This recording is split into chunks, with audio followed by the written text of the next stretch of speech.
All right, guys, it's time for one of the more powerful teams currently, the Fire Team, and let's see if they become even more strong. And I think they will from what I've quickly looked at this, but it's also got some ways for you to play them a little differently.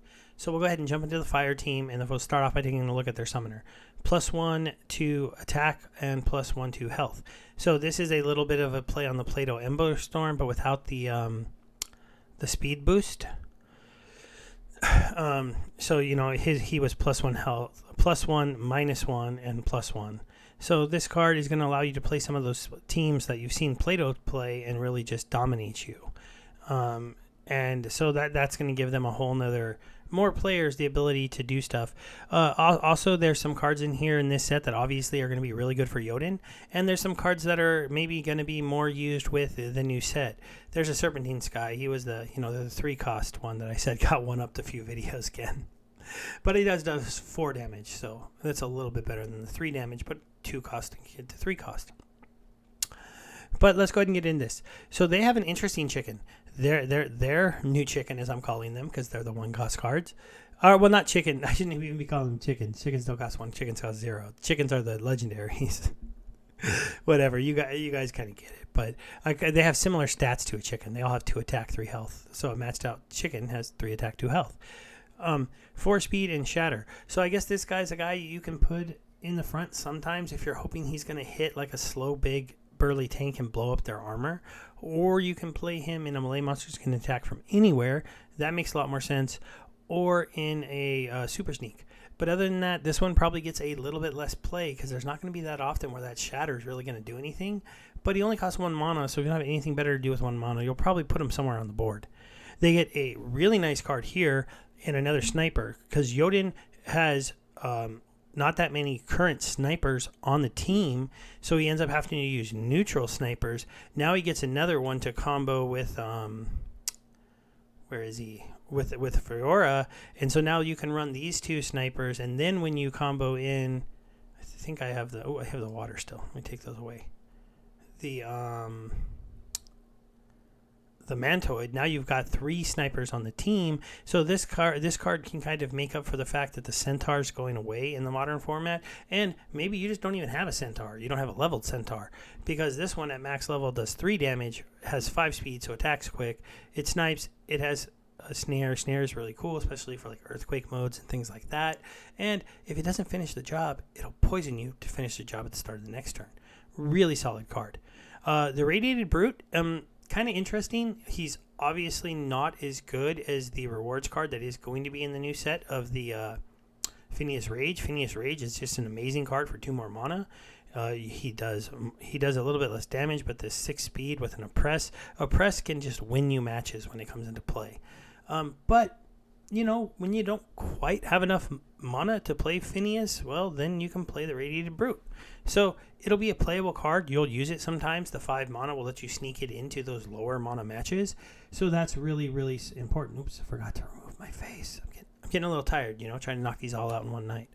But thank you for sticking with me. I hope they've been helpful to you. I really appreciate you guys. And if you liked the video, that would be awesome. This card is actually really cool. So the team in general, whether you're running Yodin or the new summoner, they tend to be using melee monsters or archers in both of those formats. There are some good mages on the fire team, but they're kind of added in as like, I feel like usually kind of secondary or add-ins, because their buffs are either to melee attack or to archer attack when it comes to their really good summoners.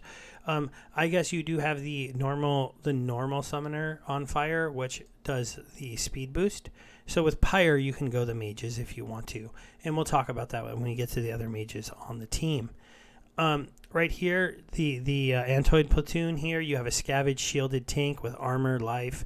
These are actually more useful than people think. All of the time, I love to play Yodin, and when it's lower mana, put the Antminders in the front. Well, now sometimes I might even put this one in the front, because the idea is you put some of these really fast archers in the background, they kill a bunch of people, and the tank scavenges up, and then if they have melee monsters, it's a shielded armored tank, so that gets kind of fun. There's also some cards on the fire team that do repair, though they will, and the main one here is this Flame Monkey. You really having a maxed out Flame Monkey is pretty important. See, but really, like, when are you going to pick this over that? I don't think really ever, right? I don't know. So this one I'm not that impressed with. Maybe you play both sometimes, but we'll see. But this card will be pretty fun. I think it'll be a nice one to add in sometimes when you have a little bit more mana and you were thinking about doing the Ant Miners. Well, now you can do this one. They're really similar cards, which is kind of funny because this is a untamed card, so these cards will be on both in the modern format. But if you have a little bit extra mana, then you go ahead and throw this one on the board. Or if you don't have an Ant Miner, then make sure you get one of these.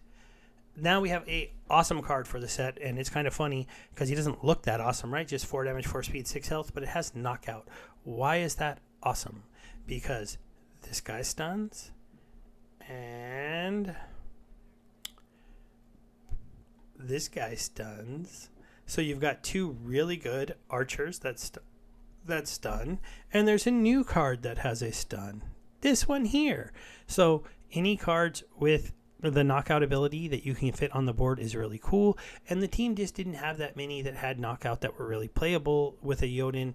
You have this one here who's awesome, but he's 8 mana, so this is only high mana Yodin matches. Here's a wonderful card you could put in here. These two together, this could be a 2 that hits for stuns, and then this guy hits for 8, and that's just ridiculous. And then it's 3 and 10 if you're playing with Yodin, even though in low mana you might not be doing that, but you could give it a shot. This card right here is pretty cool. I don't think he's super comparable to any other sneak monster in the game. A 5-cost sneak monster with 5 damage is pretty amazing. With 7 speed, dodge, backfire, and sneak, that definitely allows you to play some interesting game modes where maybe you're going to try to go with some sneak monsters and hit the back row. And he actually does combo a little bit with Yodin, even though Yodin doesn't give him any extra damage. And you might say he combos better with the new summoner, which I'd kind of agree.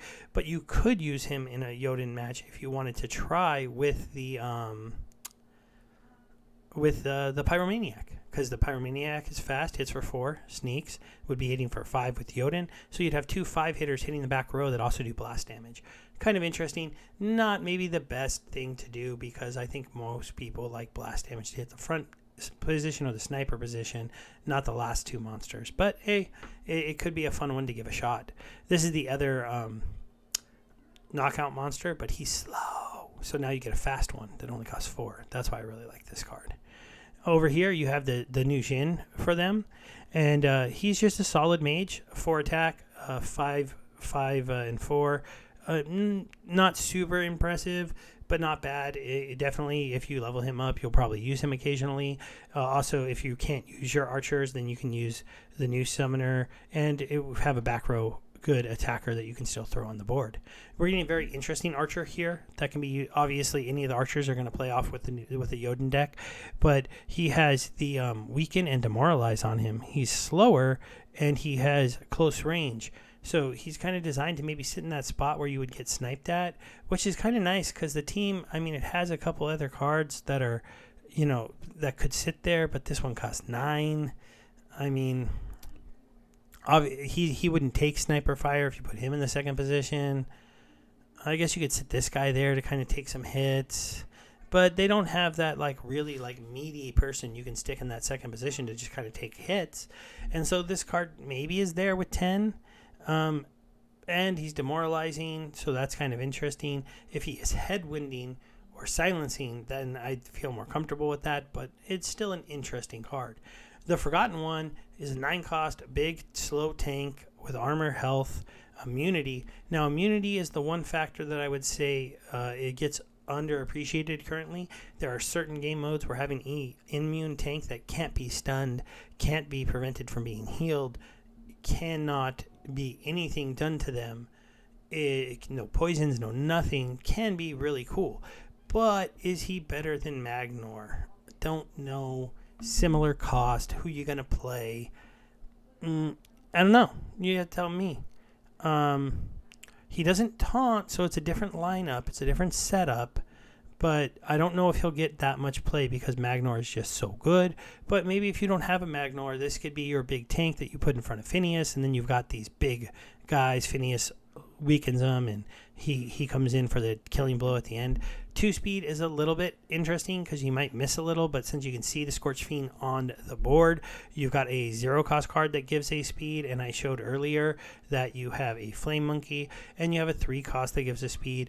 This team can always add a few speed to their tank and make him even a 4 or a 5, so the 2 bothers me a little less.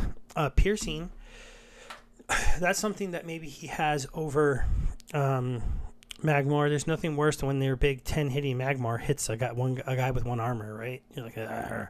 But after he's been enraged and he has like a ton of HP and attack, and you're like, oh, look at him whack into 1 armor, and then they repair it and whack into 1 armor. Well, he's not going to have that problem. This is an interesting card too. It's another just kind of like, I'm not sure if you would play this card or when you would play this card. 14 health on a tank with Void is very interesting for like a match you knew there might be a lot of archers. Inspire is very interesting because you have a tank that gives +1 attack and a summoner, so you could be giving +2 attack to your melee monsters.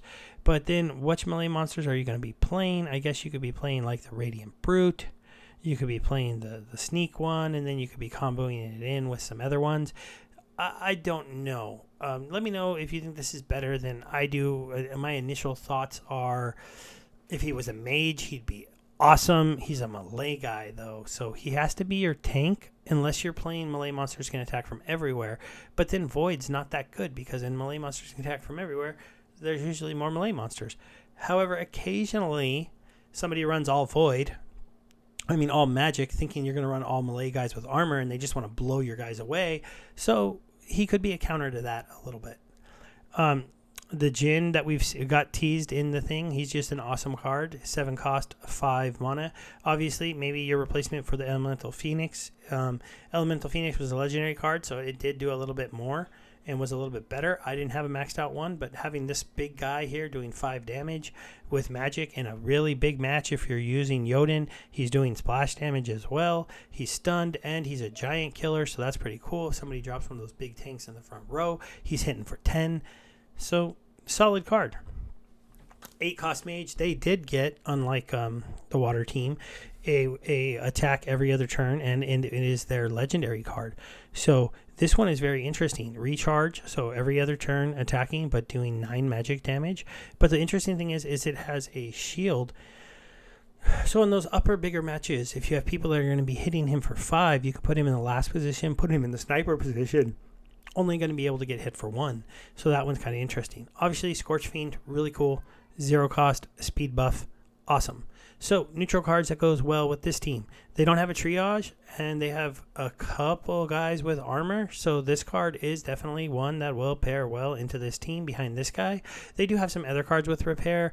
They don't have the best tank healers. The only one currently is the Beetle Queen, and she actually goes out in the new set. So, they're going to have some issues with tank heal in the modern format. So, that's going to be something to have to watch out for them. I might be forgetting a healer for the modern set, but I don't think they have one. So you really need a chief sometimes to be able to make sure that you can heal these tanks. This card plays in a lot with the fire team. Once the beetle is gone, you can't use her in the modern format. There is not a tank heal in. Oh wait, no, he doesn't have tank heal. He heals himself. Duh. So you have a lot of stuns on the team. You could see playing the cards with the stuns with the Disintegrator in the front position. Only really if you didn't buy the good tanks, though. So I'm not going to say that's a good combo. If you...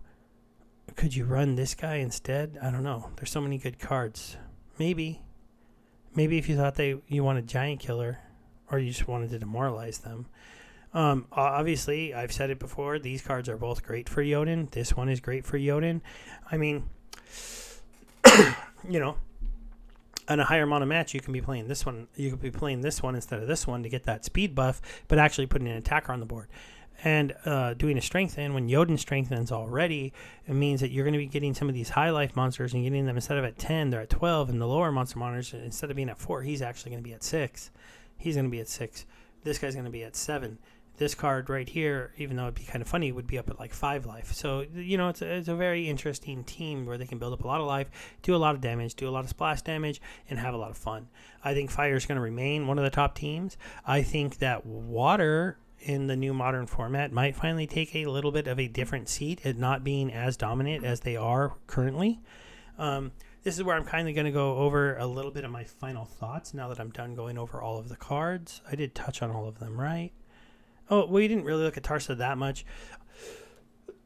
Obviously, Fire already had summoners that does those two abilities, so we know Tarsa is going to be just advantageous to the teams. Obviously, because she does add some additional damage and health, this guy could be a 4-cost card that you could play, and then like he'd be a replacement of the Cerberus, right? Because he's 4 costs, similar damage, but he has Void and Reflect, and then she'll bump his damage up and bunch his life up, so that would be kind of an interesting play. So that's kind of a card that you could see maybe the Fire team running sometimes with Tarsa. And then obviously with Yodin, I think we just know if it's an archer, it can be used with Yodin, right? All right. Let me just bring up my YouTube page, say thank you again for sticking with me for all of these videos. I'll bring my face back and just let you know that, I'm going to continue to try to update you on these cards, how they're doing. Hopefully I'm going to have all of them maxed out. That's really my goal. And thank you to Splinterlands for being, a great thing that's making a lot of us earn a lot of money for playing a fun game. All right, everybody. Thanks. Goodbye. And hopefully you enjoyed this series of videos. If you have feedback, leave them on this video, on any of the other videos. And in the next couple of weeks, I may do adjustments to any of the teams that I got wrong, or maybe individual kind of deep dives with looks and examples of battles, because I do want to do that kind of stuff. I just couldn't get enough play going on the test server. So thanks, guys.